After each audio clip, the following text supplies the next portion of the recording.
No, you're watching the Constitution line by line. Got such a headache. Oh, man. May have imbibed too much last night. Yeah, I was going to say, shouldn't we be sitting here drinking or something? Yeah, it's the 18th Amendment time, folks. Paul Fabrizio on my right. I'm Don Frazier. He's a political scientist. I'm a mere historian. And we're going to now dive into Prohibition. Okay, here we go. After 1 year from the ratification of this article, the manufacture, sale, or transportation of intoxicating liquors within the importation thereof into, or the exportation thereof from the United States and all territory subject to the jurisdiction thereof for the beverage purposes is hereby prohibited. Whoa. Spirituous liquors. Wow. Okay, it goes on. The Congress and the several states shall have concurrent power to enforce this article by appropriate legislation, and this article shall be inoperative unless it shall have been ratified as an amendment to the Constitution by the legislatures of the several states, as provided in the Constitution, within 7 years from the date of the submission hereof to the states by the Congress. So they got 7 years to get this done. Right, and they did it within a year and 2 months. So it was proposed December 18th, 1917, ratified January 29th, 1919. So the end of World War I, Spanish influenza, the great flu epidemic was taking place. And in the middle of it, let's abolish drinking. Why, Don? Let's abolish the alcohol industry, actually. Yeah, why? It doesn't say you can't drink it. No. And in fact, states then would incorporate it into their laws, and they would allow, for example, the use of alcohol in religious services, medicine, yeah, that sort of stuff. So. All right, so this all starts way back in the 1700s, where alcohol is seen as a social ill in places like England. Okay. So there's a temperance movement that occurs in the 1750s and going forward, to where if you just weren't a drunk, you wouldn't be in the poorhouse, sort of thinking. Okay. Churches are doing a bunch of the pushing on this. Okay, now churches were upset because people would be gathering at taverns. Well, sure. Okay. And that would lead to bad behavior. That's Drinking true. leads to fornication, for instance. Oh, no, maybe dancing, too. Dancing might break out, And so if you take a look at a bunch of society's ills, according to this thinking, at the root of it all was alcohol. Mm-hmm. And you could put other mind-altering substances, but they were specifically looking at alcohol. In the 1790s, gin became cheap and plentiful. Okay. And so that was another sort of sign that society was going to hell in a handbasket, because now booze was ubiquitous and it was easy to get your hands on. And little kids are drinking and women are drinking and everybody's drinking, and we got to blot this out. Okay, now we need to point out that politicians would buy alcohol for patrons at taverns to get their votes. Absolutely. And George Washington, that was his principal campaign expenditure. Absolutely. And Andrew Jackson threw a kegger, at the White House when he was elected. So, whiskey was the sort of lubricant of American politics. Exactly. All right. And what is wrong with that picture? We would also point out that drinking water might kill you. That's true. Because you didn't have very good water systems back then. But as the temperance movement moves into an American context, religious groups are again at the forefront pushing this. And so you would find places in New York and Boston that would have temperance fountains. And this is where you could go and get pure, clean water that they would guarantee, so you wouldn't have to drink a pint of ale for breakfast like John Adams did. Mm-hmm. All right. So this starts to gather steam, and then you get into the 1830s and 40s with all the other reform movements, and you see temperance running right alongside in the traces with abolitionism and other sort of reform movements. So there's a reform mood upon the land. And finally, you have the American Civil War. And the American Civil War, everybody kind of is staggered by that. So American society slows down a little bit, but then some of the old unfinished business gets picked back up. Now, this unfinished business finds a happy home with the progressives. And the progressives are going, man, as long as we're trying to fix society, as long as we're trying to wipe out poverty on the east side of New York and get rid of tenements, and we're going to get the rat hair out of your sausage, and we're going to make sure that the pills you take actually have medicine in them and not just clay and mercury. Let's wipe out alcoholism as one of society's ills. And the best way to do that is just make it tough to get your hands on a drink. Yeah. And then we'll dry out the country. So, in other words, the preacher's exhortations at church were not enough to get people to quit drinking because there was still temptation. So you had to remove the temptation. You have to remove the temptation. You know, it's interesting. This is also part of Islamic culture.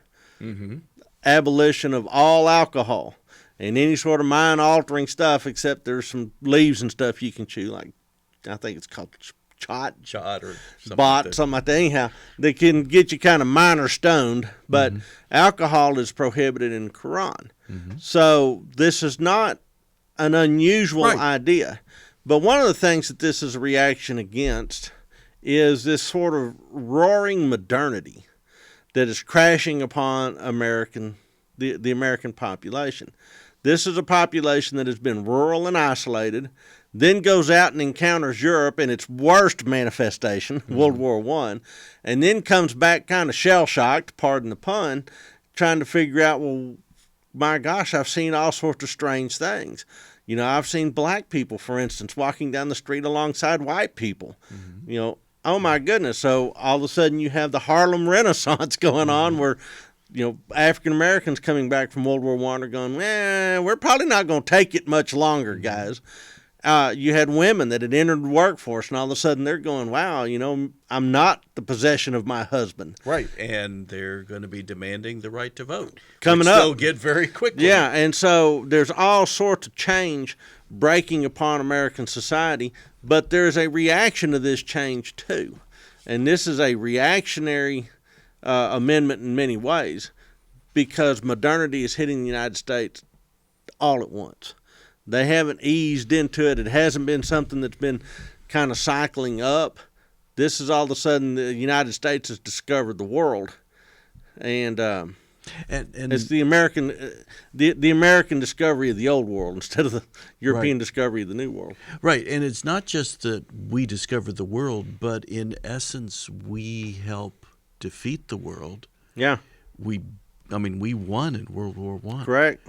And we came to the rescue of those European powers, and they would not have won Europe, France, without us. Correct. So we need to fix their ails. We need to fix their ails. We need to fix our ails. We need to fix everybody's ails. By getting rid of ale. That's right, by getting rid of ale. It's the progressive way. Now, we had a first lady who was a temperance woman.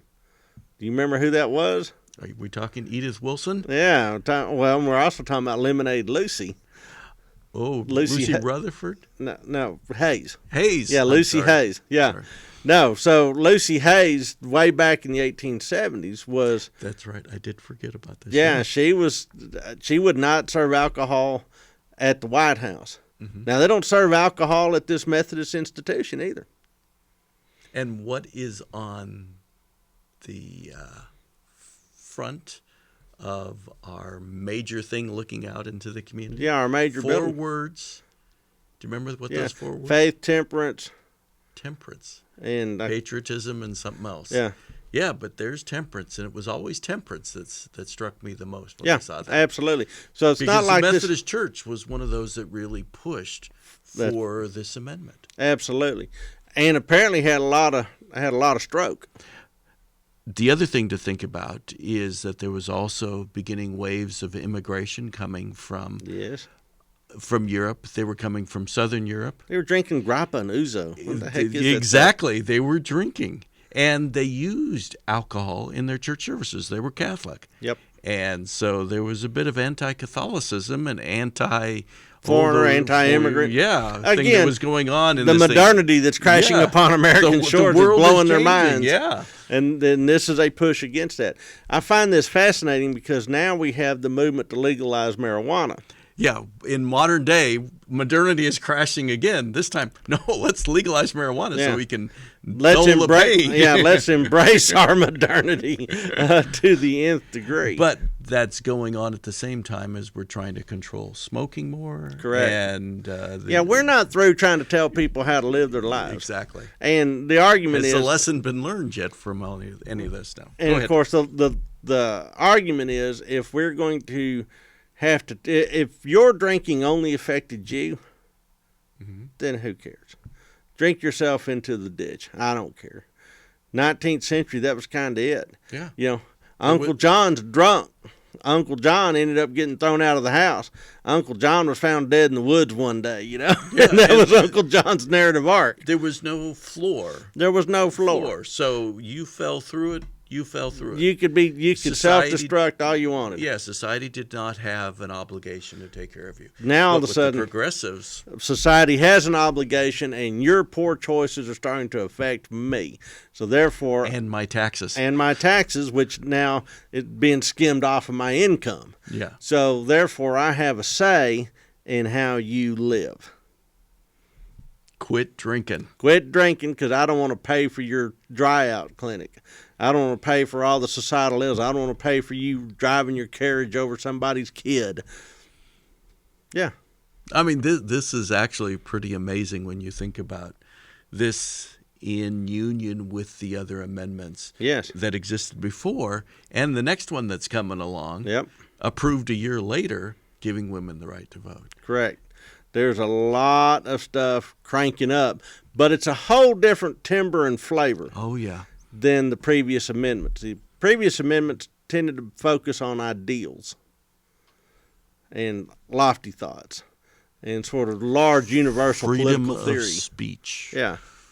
Large facets of political theory, Enlightenment era political theory. And how to carry that through in behavior that you have. Yeah. Okay, and who gets the right to vote, who gets to serve on juries, et cetera, et cetera. Now we're starting to get into private lives. Yes, we are. This is a big change. This is a big change. Yeah. All right. World War I changed a lot of stuff. Well, the progressive era. The progressive era. Yeah. Okay, let's get the next one, women. Yeah, this will be a happier amendment. That's right. But I'll talk about the political. We'll talk about the historical antecedents as well. And it's not as happy as you might think. Okay. We'll be back.